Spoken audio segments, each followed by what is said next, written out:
Oh, it was awesome. First and foremost, say hello to all those guys this morning and have some good laughs, and then some of the memories of some of the games, and then seeing some of those highlights. I thought our game tonight looked a lot like one of those '05 games. Before we get into it, can I ask you about Pominville and Vanek going into the Sabres Hall of Fame? Oh, I mean, two incredible players and very well deserved. I mean, uh, Thomas first and foremost, probably one of the best net front goal scorers I've been around. Um, you can look at the number of goals he scored in that area, and then how creative he was. The goals off the end wall and jump by the D, and then with Palmer, I still, but 6 hours. We had a French scout that told me one day. He said that Pominville has hands of a surgeon. That his shot is that good. He was right. Palmer had an unbelievable shot. Great competitor. Reminds me, a little bit his compete and on the puck, a little bit like Doan. So just to see those guys was awesome. I had a lot of good laughs. And Okay, I said you didn't recognize him. I didn't. I said, "Where'd you get the glasses from?" He said, "I'm coaching now. I need glasses." It's obviously an important game in the standings for your team this year, but how important was it for you, for your team now, to play well in front of all those guys with all the hype your team is getting, to show those guys what this is about here? Yeah, I think there was added incentive to live up a little bit what they saw and what they were hearing, and um, I think you heard Danny Briere, talk about the team and how it came together, and I really think our team has come together like that. We've become a real tight group that everybody is all in and everybody is for each other. And I think you want to look at one of the biggest examples was Zucker going down blocking that shot late. That blocking shots is not a thing that is easy to do. And he laid it on the line to make sure that they weren't going to get another opportunity. Why was Tage Thompson so effective and so productive tonight? I mean, he's been on a tear, but why did he have this 5-point outburst tonight? The power play got us going. A great shot on the first one. He was set up. I think his second goal, same thing. Third goal, great play by Doan to get it to him, and Tomer when he gets rolling, he doesn't miss his mark very often. He gets it off so quick that I don't think the goalie can adjust. He had one on the power play there. It hit the crossbar. It was a night that it looked like anything he was going to shoot was probably going to go in. Tate said this run that the team is on doesn't feel fabricated, that it's genuine. Are you getting that sense that this is not an illusion of some sort? I think you start thinking about illusion when you get to game 5, and then you get to game 8, and we got the game 10, and then you lose a game, and you think, well, what's the answer to that loss going to be? We followed that up with 3 straight wins.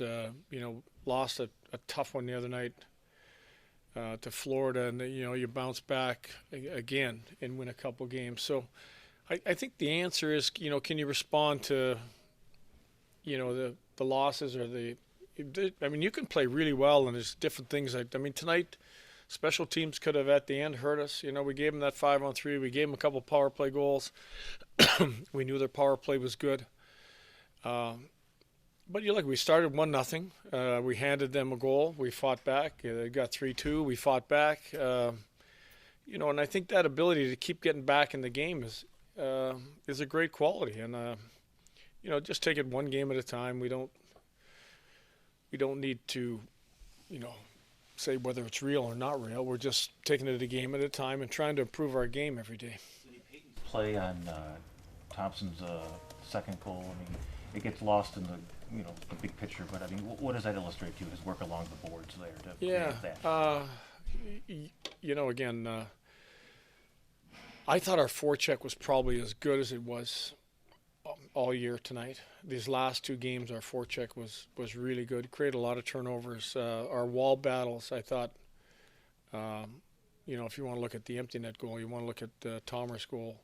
Those wall battles led to us scoring goals. You know, some of that doesn't get noticed at times, but if you looked at tonight, we put ourselves in good position to take advantage because we were on top of the puck. We were on top of them most of the time. This is a question I would have asked you before the game. With Luukkonen only facing 22 shots, did you give any thought to maybe running them back to back? We did. I mean, we've got a plan in place, and we look at the schedule and just felt let's just stay with it. You know, and I think Ellie gave us some good saves inside the game. UPL is on his game, and you know, we're going to try to stick with the program. I think it's, you know, maybe it's helping him as much as it getting Ellis into play. How's Norris doing? He's just, you know, he's being evaluated. We really don't have a definitive exactly the amount of time it's going to be. You know, right now I'll just leave it as day to day, which is a good thing. Zucker obviously is going to be sore. You just got to wait and see how he comes out of this. Yeah, a little bit of I thought it was a purposeful accidental, is if you want to analyze it that way. He knew what he was doing, and he got him pretty good. But hey, he'll be sore tomorrow, but I think when you win, that makes you feel a little bit better. Just kind of earlier in the week, we were hoping that the guys would be as excited to see you as they were to see each other. How was the reception when you? Oh, it was awesome. Seriously, you know, I'll maybe I won't, but it was. You know what? I think when you step back from it 20 years later, you know, I mean, there was times I was a little bit on the hot side and a little bit crazy, and you know, you wonder if looking back, and you know, we threw a couple stories around, and we just all laughed. So it was good. Thanks. Max. I mean, Max was in here going 20 years later. Now, you were hard on Max at times, but he said, you know what? I've thought about it now, and I understand now. I get it now. Is it nice to hear that you know, he kind of gets why at times you needed to be tough on him? Well, the story I was going to tell you was Max, and I might as well tell you now because I was hard on him. There was times, you know, he took incredibly long shifts. You know, he'd come back to the bench and say, well, I'm not tired. I said, Max, that shift was almost 3 minutes. And I said, it's not that I'm okay with you not being tired. I said, but two right wingers just missed their shift. I said, we're on the fourth line already. You know, it was kind of that. And then he said, I've got something for you. And so went in my office, and he got me out the nicest bottle of Russian vodka as a gift. You know, I think for me that it warmed my heart and made me smile. And you know, you push players, and you think, did I push too hard at times? I think I did, but I only trying to make them better. But for him to do that, I just thought incredible moment. Thanks.